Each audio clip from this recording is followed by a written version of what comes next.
जय जय साई नमो नमः, Sadguru Sai Namo Namah. Om Sai Ram. By the grace of Baba's blessings, I have been given this opportunity to read the Sri Sai Sat Charitra for all of you. Today, we'll be reading Chapter 33, Om Sai Ram. Chapter 33, Greatness of Udi. Scorpion sting and plague cases cured, Jamner miracle, Narayan Rao's sickness, Bala Bua Sutar, Appa Sahib Kulkarni, Hari Bhav Karnik. In the last chapter, we described the greatness of the Guru. Now in this, we will describe the greatness of Udi. However, both are interlinked. The greatness of Udi is due to the spiritual grandeur of Baba. Preliminary. Let us now bow before the great saints. Their merciful glances will destroy mountains of sins and do away with all the blemishes of our character. Their talk gives us good teachings and confers on us invaluable happiness. Their minds do not know any difference, such as this is ours and that is yours. Such differentiation never arises in their minds. Their debts, that is, obligations, will never be repaid by us in this birth as well as in many future births. Udi. It is well known that Baba took dakshina from all, and out of the amount thus collected, he spent on charity and purchased fuel.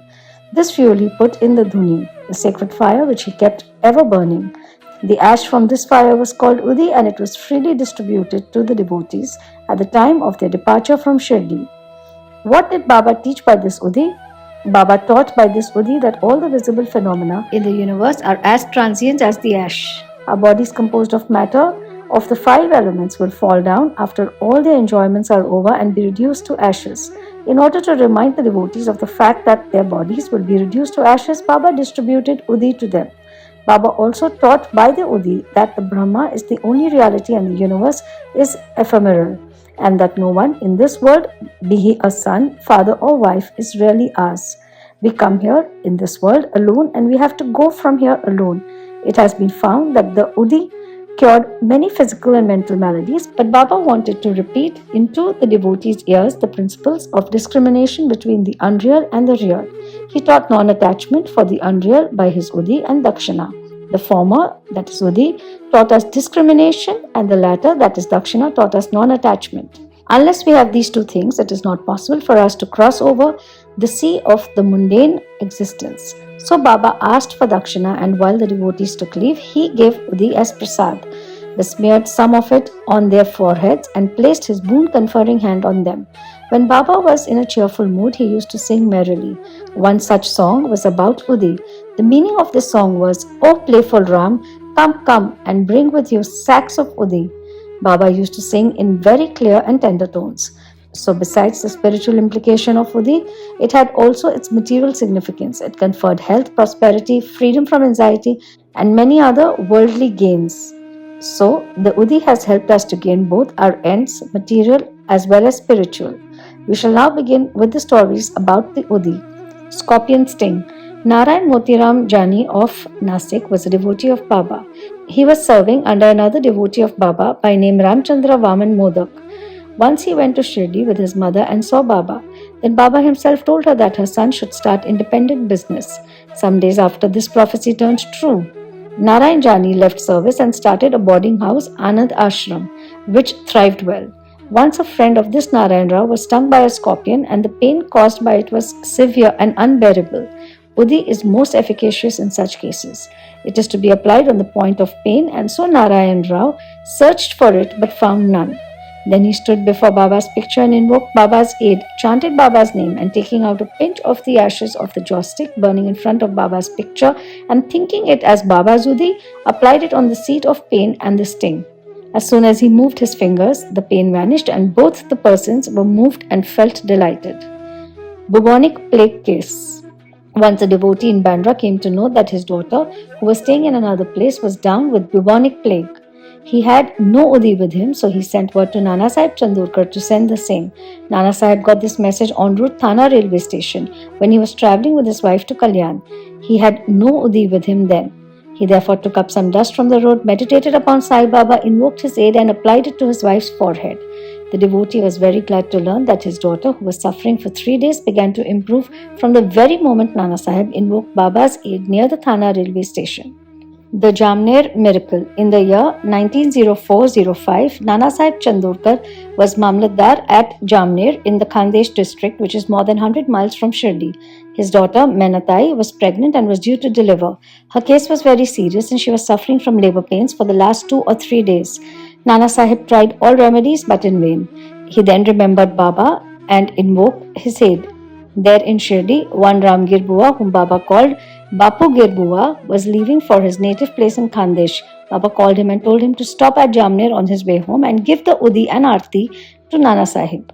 Ramgir Bua said that he had only 2 rupees with him and this amount was barely sufficient for the railway fare up to Jalgaon, and it was not possible for him to go from Jalgaon to Jamner, a distance of about 30 miles. Baba assured him that he need not care as everything would be provided for. Then Baba asked Shama to write a well-known Aarti composed by Madhav Vatkar, that is Aarti, and translation of this is given at the end of this work, and gave a copy of it with Udi to Ramgir Bua to be delivered to Nana Sahib. Then, relying on Baba's words, Ramgir Bua left Shirdi and reached Jalgaon at about 2:45 am. He had only 2 annas left with him and he was in a plight.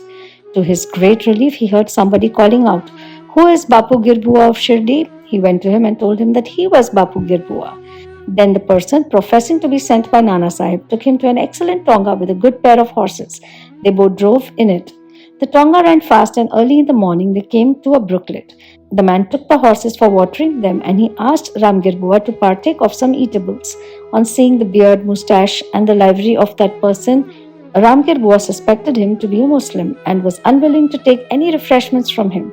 But he satisfied Ramgir Bua by saying that he was a Hindu, a Kshatriya of Garhwal, and that Nana Sahib had sent these refreshments and there should be no difficulty in its acceptance. Then both of them took the refreshments and started again. They reached Jamner at dawn. Ramgir Bua alighted to attend a call of nature and returned within a few minutes, but found that there was no tonga and no driver. He was dumbfounded. Then he went to the neighboring Kachehri and on making inquiries learned that the Mamlatdar was at home. He went to Nana Sahib's house and gave to Nana Sahib Baba's Udi and Aarti. At this time, Menatai's case was in the most serious condition and all were in deep anxiety about her. Nana Sahib called out his wife and asked her to give the Udi mixed with water to their daughter to drink. He thought that Baba's help was most opportune. In a few minutes came the news that the delivery was safe and that the crisis had passed away. When Ramgir Bua thanked Nana Sahib for the pune, tonga and the refreshments etc., the latter was greatly surprised as he had sent none to the station and was not aware of any person coming from Shirdi.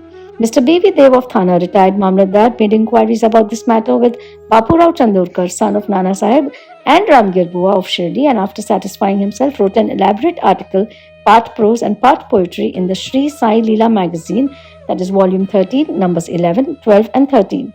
D.V. Narsimha Swami has also taken down the statements of 1 Menatai in number 5, page 14, and 2 Bapu Sahib Chandorkar in number 20, page 50, and 3 Ramgir Bua in number 27, page 83, dated 1st June 1936, 16 September 1936, and 1st December 1936 respectively, and published them in his Devotees' Experiences, Part 3. The following is quoted from Ramgir Bua's statement. One day Baba called me to him and gave me a packet of Udi and a copy of Baba's Aarti. I had to go to Khandesh at that time. Baba directed me to go to Jamner and told me to deliver the Aarti and Udi to Nana Sahib Chandorkar at Jamner. I said to Baba that all I had was ₹2 and asked him how that could take me by train from Kopargaon to Jalgaon and next from Jalgaon to Jamner. Baba said, God will give. That was a Friday and I started at once. I reached Manmad at 7:30 p.m. and Jalgaon at 2:45 a.m.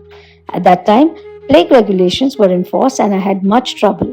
I was to discover what I should do to get to Jamner. At about 3 a.m., a pune in boots, turban and equipped with other details of good dress came to me and took me to a tonga and drove me on. On the way at Bhagur, I took refreshments. We reached Jamner early in the morning and by the time I attended Call of Nature, the tonga and its driver had disappeared. Page 83. Narayan Rao. Bhakt Narayan Rao, father's name and surname are not given, had the good fortune to see Baba twice during the latter's lifetime. 3 years after the passing away of Baba in 1918, he wanted to come to Shirdi but could not. Within a year of Baba's Mahasamadhi, he fell sick and suffered much. All possible remedies gave him no relief. So he meditated on Baba day and night. One night he had a vision. Baba came through a cellar, comforted him, saying, "Don't be anxious, you will be improving from tomorrow, and within a week you will be on your legs." Narayan Rao got perfectly well within the time indicated in the vision. Now, the point for consideration is this: was Baba living because he had the body, or was he dead because he left it? No, Baba is ever alive, for he transcends both life and death. He who loved him wholeheartedly gets response from him at any time and at any place. He is always by our side and will take any form appear before the devout Bhakta and satisfy him. Appasaheb Kulkarni. In 1917, Appasaheb Kulkarni was transferred to Thana and began to worship Baba's picture presented to him by Baba Sahib Bhate. In real earnest, he did the worship. He offered flowers, sandal paste, and nevedya daily to Baba in the picture and longed intently to see him. In this connection, it may be remarked that seeing Baba's picture earnestly is equivalent to seeing him in person. The following story illustrates this statement. Balabua Sutar, a saint of Mumbai named Balabua Sutar, who on account of his piety, devotion and style was called modern Tukaram, came to Shirdi for the first time in 1917. When he bowed before Baba, the latter said, "I have known this man for 4 years. Balabua wondered and thought, how could that be, as that was his first trip to Shirdi? But thinking about it seriously, he recollected that he had prostrated himself 4 years ago before Baba's portrait at Mumbai and was convinced about the significance of Baba's words. He said to himself, how omniscient and all-pervading are the saints, and how kind are they to their devotees. I merely bowed to his photo, but this fact was noticed by Baba, and in due time he made me realize that seeing his photo is equivalent to seeing him in person." Now we return to Appasaheb's story. While he was in Thana, he had to go on tour to Bhiwandi and was expected to return after a week. In his absence, the following wonderful thing took place on the third day.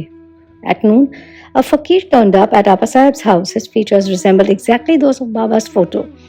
Mrs. Kulkarni and the children all asked him whether he was Sai Baba of Shirdi. He said no, but that he was an obedient servant of his and came there at his order to inquire after the well-being of the family. Then he asked for dakshina.